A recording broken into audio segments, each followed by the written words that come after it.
What's up? It's your boy Sneaky Q. We back again with Mop Magazine. I got a special guest today. Love and hip hop, reality star, businesswoman, now author, beautiful and talented Erica Dixon. Oh, thank you.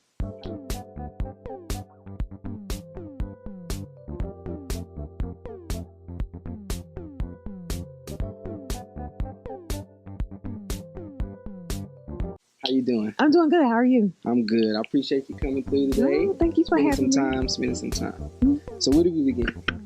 You know, like you definitely evolved from Love and Hip Hop. Yes. People no longer know you as Erica Dixon from Love and Hip Hop. You got classics hair and fashion. You got the book line, Southern Belle coming. Like, where do we begin? Like, let's talk about your evolution from Love and Hip Hop. Okay. It all began on Love and Hip Hop ATL. A lot of people don't know this, but I was working, before I started the show. I had a job, I had a 9-to-5, certified biller and coder. And I just was persistent in my prayer, like, God, like I need a miracle, because I'm trying to work for myself. I'm trying to do my own thing. And lo and behold, Mona Scott Young got that phone call and was like, set up a meeting, Love and Hip Hop, did that. And it was, from season 1. And it took off, and I used that to, as a platform for classics, which is my classics online, which is my dresses. I added some more merchandise, got a couple of sweaters, got plus size too for the curvy girls. Shout out to you. I see you, boo. To my children's book, introducing Southern Belle. So it was a great, awesome platform for me to go ahead and work for myself and do what I want to do and not work for somebody else. Definitely. And I definitely want to talk about the Southern Belle. Like, I was able to read your first teaser. I call it a teaser because it left you wanting more. Wondering. What's he going to do? Is the social worker going to take care? What's going to happen? Yeah. Belle is actually, me. Yeah. Is, she's telling my story,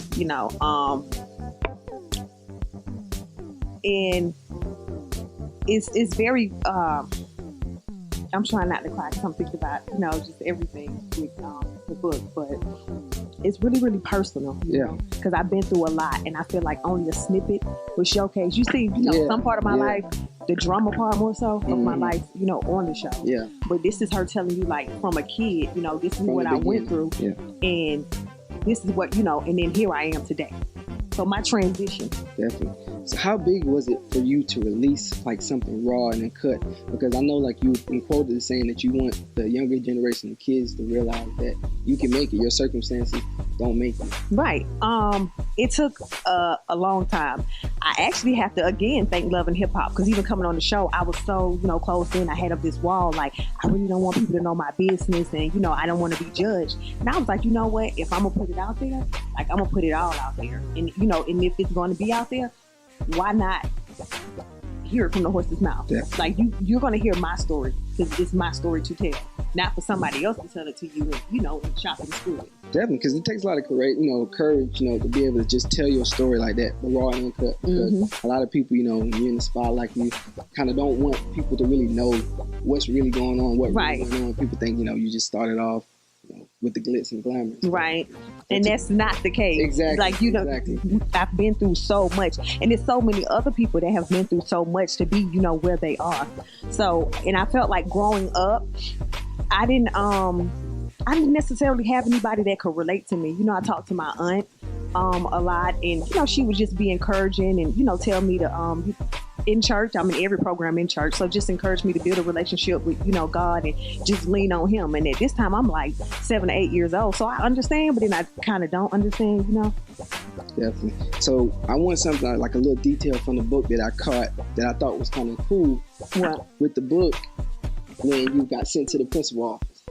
And obviously you were supposed to be doing a math problem, but you were drawing dresses. So then when you went to the principal's office, instead of her, trying to chastise you, she kind of came up with a clever way of trying to divide, hey, 6 dresses on this. Yeah, I thought that was kind of cool, which I think is a good way for kids to learn too. Take something that they actually like.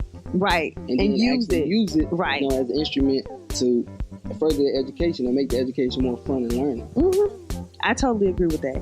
Because the kids today, they doing all types of stuff. I feel like you give them an 8 count or something, they dancing, they'll get whatever math problems they need. You can see what dancing is doing to kids now. Yes, it's the takeover. It is the takeover. My child is alive and with it. Definitely. Yes.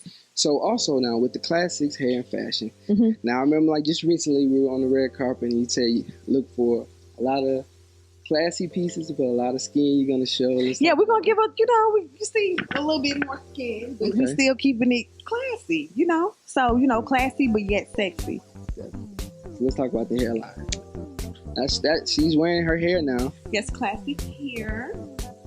The hair is doing awesome, like awesome. I want to thank you guys for the full support, but we have different textures, of the hair. And we've added clip-ins, and the hair is for everybody, just like classics in general. It's for the everyday woman. The classics hair is for the everyday woman. Now listen, my magazine, this is our celebrity spotlight. So each issue, we bring a celebrity on, someone, of Erica's statue, or someone who can shine light on the industry, whether it's in music, sports, fashion, everything. Now I need to ask you this. To our viewers, to some of the up-and-coming people we know, what advice would you give someone looking to get in the TV industry, fashion? What's the advice you can give? I tell everybody, people say it's their dreams and they really, really want to do it. Do your research first and just know it's not going to come like this. You need to research. You need to find some people that may, who are on the same path as you or who's doing what you want to do and find out what steps they took to get where they are. I'm not saying necessarily you have to take those steps, but just know that they had a journey and you're going to have one too. Definitely. You heard it, because I think sometimes, now speaking with, someone from your glam team, we were just talking about people not really understanding like what it takes. They see you, see you on the red carpet. Yeah, they think it happens overnight. It just overnight. I got a pretty face or this, and it's like, it's so many pretty faces now. So what can you do? How does your mind work? What are your talents? Because what makes you stand out? Exactly. Don't blend in, stand out, but what makes you stand out? What makes you unique? You heard it. Because I think sometimes too, though, people get like overlooked with like the whole pretty faces, big booties, and all of those things. Where in actuality, it really doesn't. That stuff diminish. It does. It goes away. Yeah. So like with now, age. Yeah. So now you want to leave something to Imani. Like the hair fashion line. And things like that. So it's not more so worrying about you now. It's building the people behind you. Right. So now I gotta ask you this now. So with the book, when can we expect like the next series of it?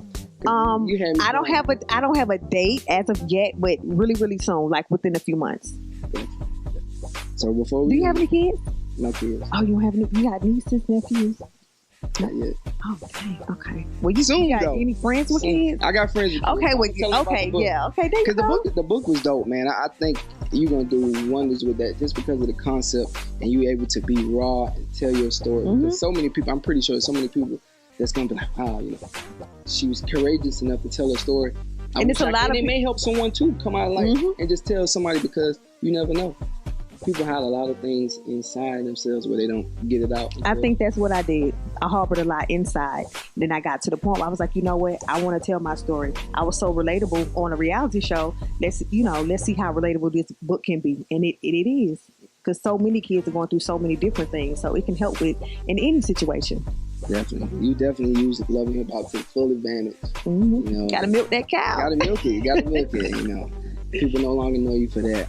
Right. Before we leave, I want you to tell everyone where we can find, your social media, also, the website, book site, everything where they can find you. I'll make it really, really easy. Just go to Miss Erica Dixon, that's MsEricaDixon.com. And it has the hair, the clothing, and the book. It has links to tell you where you need to go and what you need to do. You want to get in contact with me, everything is at Miss Erica Dixon. And that's Twitter, Facebook, and Instagram. Thank you. Thank you for having me. Oh, thank you. I appreciate it. I be pushing the book. I don't pay or nothing, so but I know some people. You sure? No. You never tried? Oh, I know something about little sew-ins, little lace clothes. Oh, what you know about the sew-ins? I know something. Okay, I see it. It's your boy Sneaky Q. beautiful and talented Erica Dixon. Until next time, peace.